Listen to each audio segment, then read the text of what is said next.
kita akan membahas beberapa kasus mengenai ragam permasalahan sosial akibat pengelompokan sosial yang ada di Indonesia.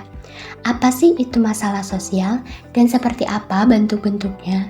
Jadi, masalah sosial adalah suatu fenomena yang tidak sesuai dengan nilai dan norma yang ada di dalam masyarakat. Masalah sosial adalah perbedaan antara harapan dan kenyataan atau sebagai kesenjangan antara situasi yang ada dengan situasi yang seharusnya.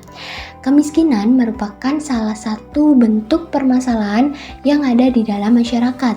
Kemiskinan merupakan kondisi di mana seseorang tidak dapat memenuhi kebutuhan hidup dengan layak. Indonesia masih menjadi negara dengan tingkat perekonomian yang masih tergolong rendah, banyaknya permukiman kumuh, kurangnya akses pendidikan bagi masyarakat, dan kasus anak yang harusnya menempuh pendidikan tetapi dipaksa untuk bekerja demi bertahan hidup menjadi salah satu bukti bahwa kemiskinan perlu diatasi. Tidak hanya itu saja, permasalahan sosial juga terjadi pada diskriminasi terhadap ras suku dalam masyarakat. Seperti pada kasus diskriminasi atas mahasiswa Papua yang tinggal di Jawa sering mendapatkan perlakuan rasis dari masyarakat dominasi. Salah satunya yaitu diskriminasi disertai aksi rasisme terhadap sejumlah mahasiswa asal Papua di Surabaya dan Malang berbuntut panjang. Aksi tersebut memicu kemarahan warga Papua termasuk mahasiswa asal Bumi Cendrawasih. Tindakan diskriminasi berdampak pada perilaku bullying. Bullying sendiri sangat meresahkan masyarakat terutama orang tua dan juga anak. Bullying sendiri juga merupakan segala bentuk penindasan atau kekerasan yang dilakukan secara sengaja oleh satu orang atau kelompok yang lebih kuat. Tujuan dari bullying ini adalah untuk menyakiti orang lain dan dilakukan terus-menerus. Di Cilacap, Jawa Timur, terdapat kasus perundungan siswa SMP. Ratusan warga marah datangi rumah pelaku dan menuntut keadilan untuk perundungan siswa SMP.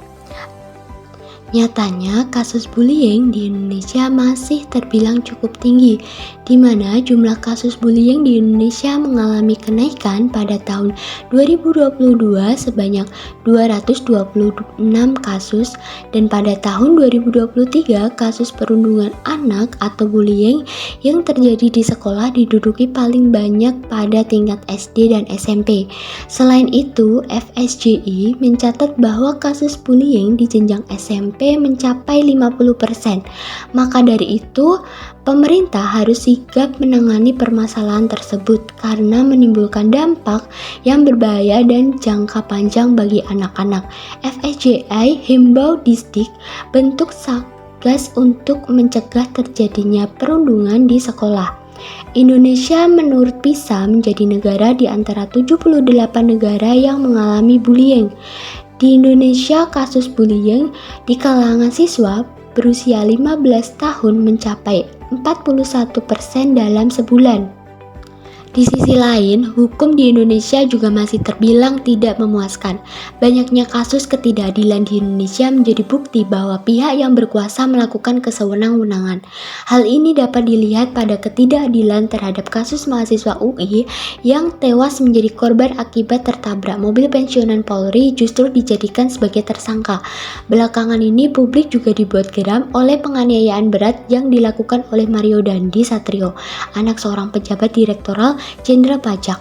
Mario bersama dua orang temannya menganiaya seorang remaja berusia 17 tahun dan Mario divonis hukuman selama 12 tahun penjara dengan dugaan kasus penganiayaan. Perempuan seringkali mengalami ketidakadilan di dalam kehidupan masyarakat. Adanya diskriminasi pada perempuan di dunia kerja menjadi bentuk ketidakadilan bagi perempuan. Perempuan sering dinilai sebagai makhluk yang lemah dan tidak mempunyai rasa kuasa penuh.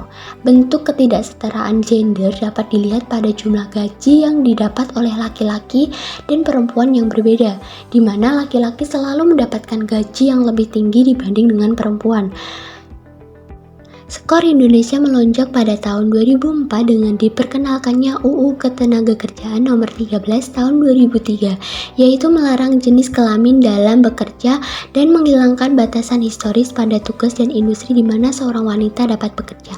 Survei pekerja perempuan menunjukkan bahwa gaji tidak setara mencapai 48%, sedangkan untuk kesempatan karir itu terbatas.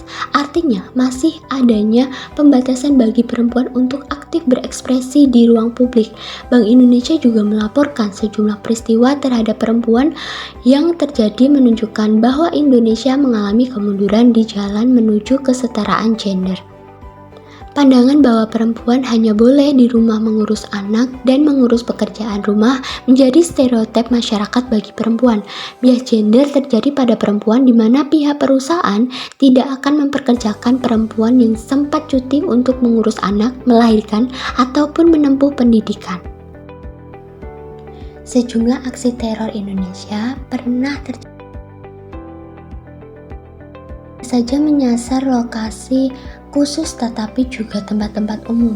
Selain menelan banyak korban jiwa, aksi-aksi teror ini juga menimbulkan kepanikan yang meluas di masyarakat.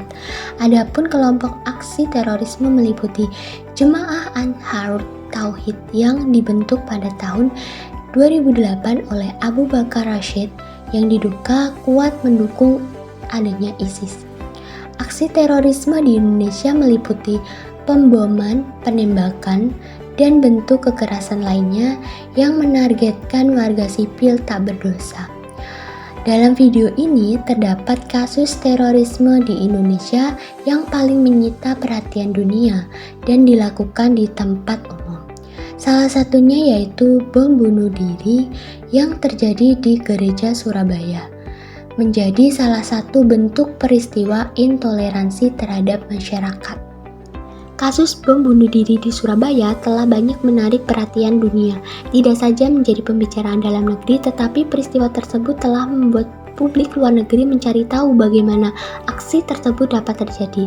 Kejadian itu merupakan peristiwa serangan bom bunuh diri yang pertama di dunia di mana pelakunya mengajak keluarganya untuk ikut serta dalam menjalankan amalnya. Hal ini sangat menarik untuk dibahas, mengingat kemungkinan banyak pertanyaan yang diajukan terkait hal tersebut. Masih kerapnya muncul propaganda negatif melalui media sosial yang dapat memecah belah persatuan bangsa. Terakhir adalah masalah sosial akibat pengelompokan sosial yang terjadi di Indonesia, yaitu korupsi. Korupsi merupakan tindakan penggelapan uang atau kewenangan yang digunakan untuk kepentingan pribadi atau kelompok. Indonesia masih menjadi negara dengan tingkat korupsi yang tinggi.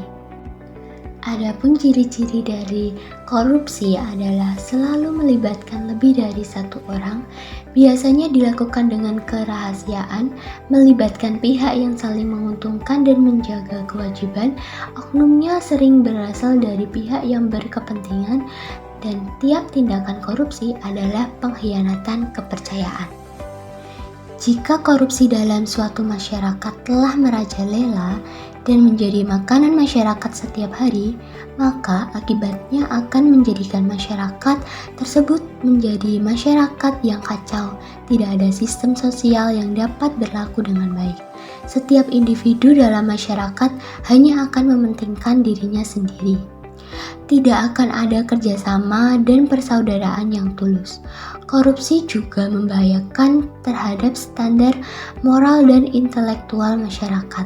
Ketika korupsi merajalela, maka tidak ada nilai utama atau kemuliaan dalam masyarakat. Salah satu efek negatif yang paling berbahaya dari korupsi pada jangka panjang adalah rusaknya generasi muda. Bentuk dari korupsi meliputi kegiatan suap-menyuap, penggelapan uang ataupun jabatan, serta pemerasan. Baik, itu tadi penjelasan saya mengenai jenis permasalahan sosial akibat pengelompokan sosial yang ada di Indonesia. Sekian dan terima kasih.